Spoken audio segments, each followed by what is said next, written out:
everyone, Tina with Life and Stories, and today I have a special guest. I have Jennifer Lutz, and author extraordinaire about a new book. And we were just talking. There's a town here in Florida. It's spelled L-U-T-Z. And every time I'd ask somebody, is it Lutz or Lutz? I'd get a different answer every single time. So that's frustrating. So Jennifer, how do you pronounce your last name? Lutz. And how do you pronounce the town? So, and the town, the town is Lutz. Oh my goodness. I heard you wrote a book. Tell us about that. I did write a book. Let's see if I can hold it up so you can see it. Yes. Yeah. The Twinless Twin. I love the cover. I really do. Oh, thank you. Yes.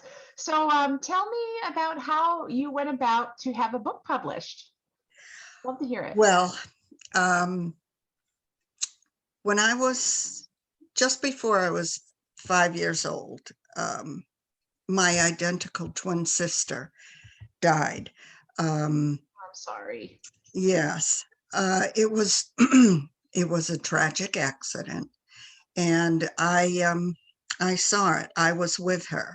Oh wow. You know, it had we had been playing down at my uncle's house, which wasn't too far from us. We were allowed to walk on our hometown road because it was very sparse, very few people there. But somehow we had been talking to a couple of people, and they were in a truck, and they were known friends of the family, so we knew them. But for some strange reason, my sister crawled underneath the truck. Ah. Now, if I think back, you know, it was at a time when milk was delivered to the homes. Yeah, the glass bottles. Yes, and she may, a milk bottle may have rolled under.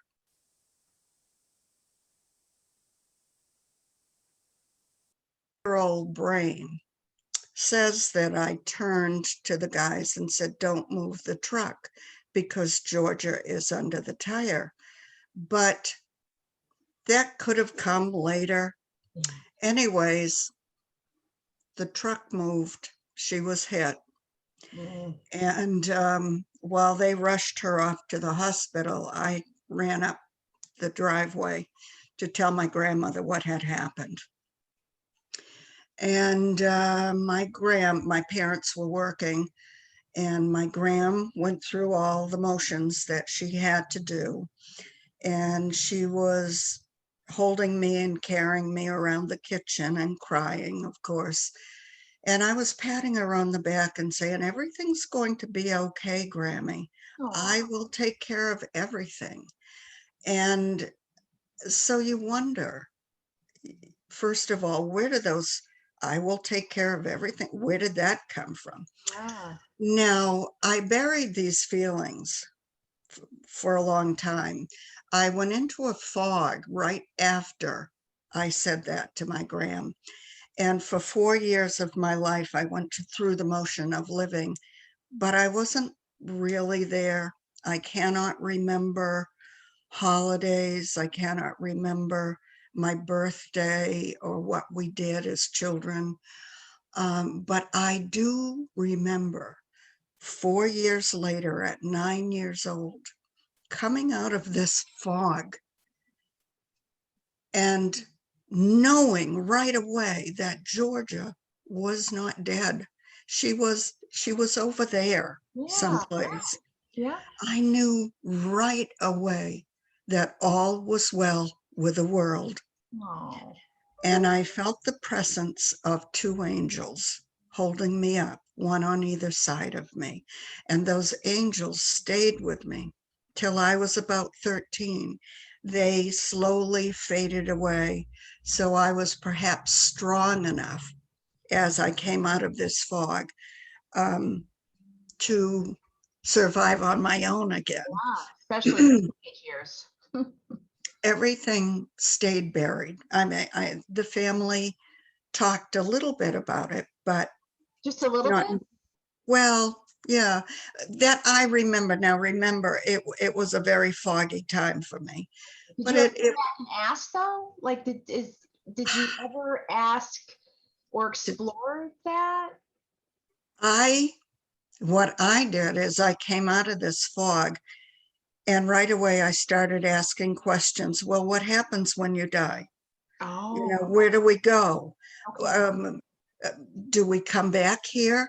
And nobody could answer my questions, but my dear Graham was into reading Edgar Casey Oh, and okay. Gina Sermonara and a wonderful author by the name of Ruth Montgomery. Um, and they all wrote books on life after death. And of course, you know, the Edgar Casey files are vast Yeah. as he regressed people. Um, so Grammy started handing me books. And even though at 9 years old, Edgar Casey was a bit over my head, Sure. Yeah. Ruth Montgomery was like a friend sitting down on the couch and telling you a story. Very easy for me to understand. And that started my journey on a spiritual and metaphysical lifelong trip to find out the truth of who we are as human beings and what is our actual purpose here. Yeah. So I've spent a lifetime. You remember all those courses where you took where you had to find out what you were doing here and what your purpose was? Yeah. Well, it dawned on me a number of years ago that my purpose was to do this, to find out what we were doing. So I took my classes and I went to my metaphysical um, seminars and I've come up with my own philosophy. Well, all this learning experience, my twins' death didn't come out of me until we were making a move from Massachusetts in 97. Okay. The dog had died. Mm. The cat, we had to just put the cat down. Oh, Our daughter was off to college. I was being told that I was deserting our family because my husband had made this transfer. yeah. And all of a sudden, what happened and George's story came bubbling up inside of me. So when we got settled uh, down actually in Huntsville, Alabama, I started taking some writing courses at the local college. Great. Um, and I had told my professor what I wanted to do. And she just said, sit down and write from your heart. Oh, I love that. I love that. Yes. That's the easiest thing to do. Yes. And then somebody had told me about the Twinless Twins network. It was a national group, actually international by now. And it was a group of people who supported each other as each one of them had lost a twin. Well, I went to the web page at that time and I wrote my little story to the editor. And 2 days later, I had sent him this email. He called me on the phone and Wow. he was so excited. He said, because of your profound experience, you've got to finish this story. I could only tell the story of up until Georgia died Mhm. and what I experienced, 4 years later. He said, you have to tell us where you went during those 4 years.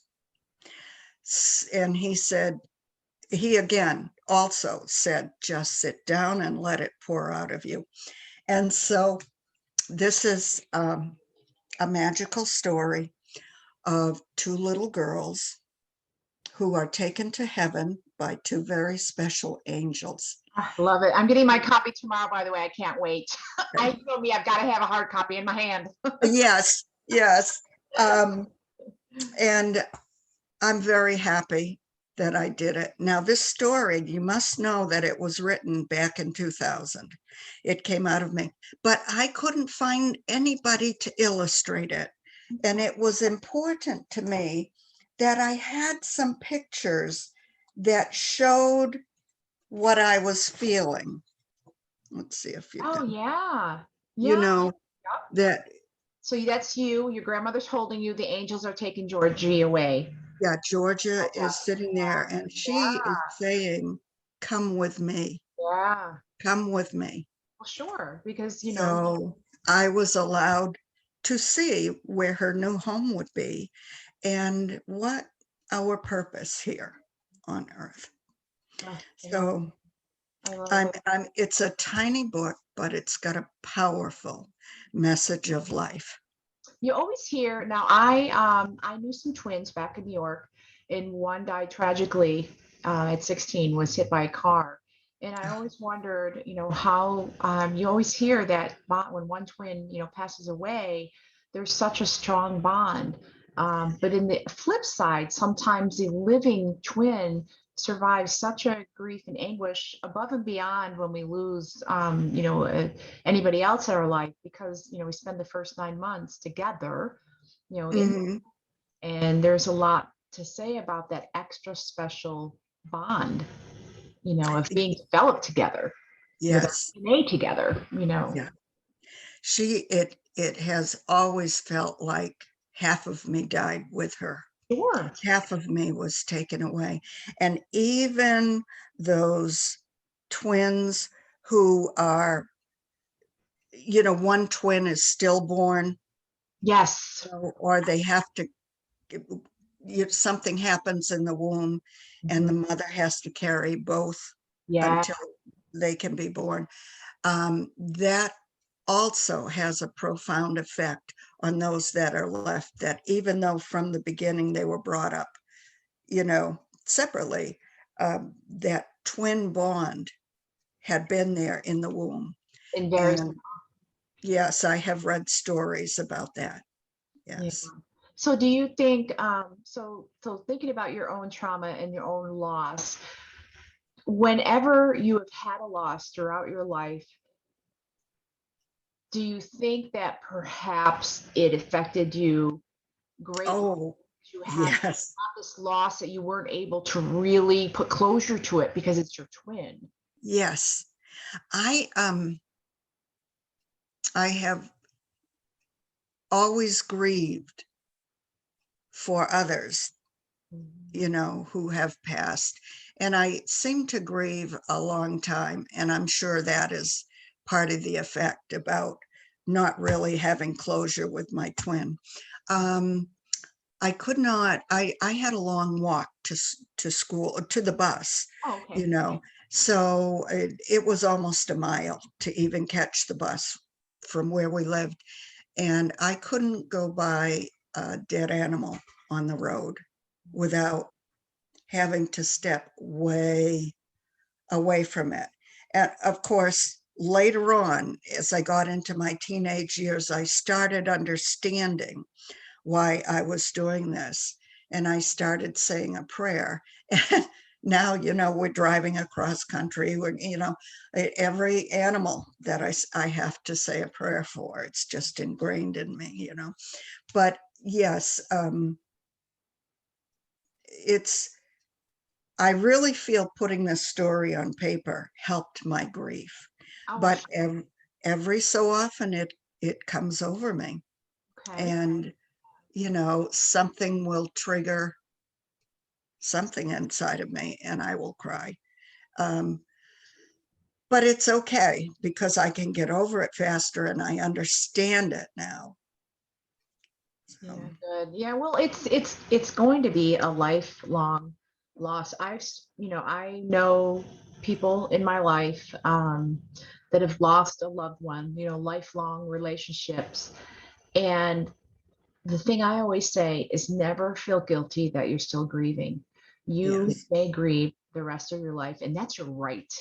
That's yes, right as a human being. So and I, told this person, and the people that are telling you that you have to stop grieving and you have to move on with life, those people are not your friends. That's right. If they're That's not your right. friends, they need to examine inside of themselves why such a statement is coming out of their mouth, because they're Yes. afraid of that emotion. They can't handle that emotion, not you. I Yeah. totally agree. Yeah. Yes. And everybody grieves in different ways. They may not know it, but they do, Yeah. and that part of you, that friend, that relative who has gone away, there's always that very special place in your heart that you tuck them away, Yeah. you know. And relive And the good memories. I do try to tell people, obviously, I know people who've lost their loved ones due to overdose because of the nature of my work at the Kate Foundation. yes, I say, yes, please do yourself a favor and focus on the good memories you've got. You can suppress the bad memories. That's okay. Focus on the good memories. Now, obviously, in your case, that you only have one bad memory, and that was her demise. But the idea of channeling grief and pouring your heart out into a book, I think is the best therapeutic exercise that mhm. we could ever do, and I can't wait to read it. Thank you. Yeah, that's going to be exciting. And do you think that it could be a series? I had thought about writing two more with the twins because where do they go from here? I've always had a running conversation in my mind with someone. I've always thought it's her, Yeah. and which is okay. Um, so as much as we're apart, she's still part of me. At Yeah. least this is what I've been told Me when too. I've spoken to others about it, counselors and things.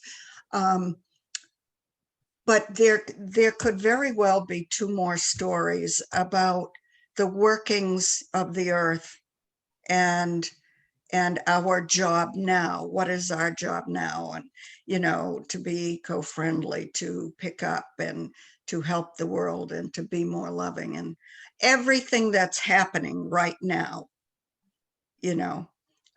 is very, very important. No, I could just see just the idea of what you're telling me. I could see that there's at least one more, book in there about it. It doesn't end. It won't end until you pass away, really. That's right. Theory. Yes. So yeah, so I can't wait to read the book tomorrow. And Thank you. where can everybody get a book? I'll be putting links out, but I prefer Yes. to say, tell everybody where they can get it. You can get it at Amazon.com, Barnes and Noble, even Walmart.com. Okay. If you go to Walmart and search the Twinless Twin, bingo, it comes up. Oh, great. Um, Thrilled. it's I had put a link on my Facebook page, Jennifer Lutz, to of a little video, but when I checked it yesterday, it wasn't working. I was clicking on the link Okay. and the little video didn't come up that tells you about the story. No, it did for Um, me, so I'll look into that oh, for you. did it? Yeah, a Okay. little bit more, a little, no disrespect, we're a little bit more tech savvy Yeah, on Facebook. yes, which I am not, Yeah, some things there are, if it's a shared and shared and shared, there is a little bit of, sometimes a breakdown. I'll look at it. If I can grab the video that I saw, Yeah. Oh, will definitely use it as a link. Yeah, good. because I asked you who did this. I love it, Yeah, but so yes, yes, the yeah, publisher did it. yeah, I'll probably be able to find it and pull it out and post it as I, post the podcast on my YouTube channel. And then of course on my podcast, the Life and Stories Podbean, that will only be audio, but on my YouTube page and my Facebook page that will have this lovely video with your lovely new hairstyle. I'm loving it. Thank you. Can't wait to see you in person. Hopefully, Yes, soon, I hope. beyond, yeah, COVID and but any last words before we say goodbye? Um, thank you so much for interviewing me. It is a very profound story, and I hope my wish for having written it is to give people peace of mind and hope of a future, that there is no death, that we do go on and on. I always like to think that. Life is worth living. Yes. Oh, it is. It is for sure. But well, thank you so much, Jennifer. I really, Thank you. in my little fledgling podcast, I'm trying to, I know I'm surrounded by interesting people, thank God. So, Yes. I'm gonna go through my friends first and my network, and then because I like surrounding myself. I love to talk. I love people. I love their stories, and that's why I have Life and Stories. But this is Tina McGlynn, another episode of Life and Stories, and check out Jennifer's book. Okay, thanks so much, Jennifer. I'll talk to you soon, Thank hon. you. Bye bye.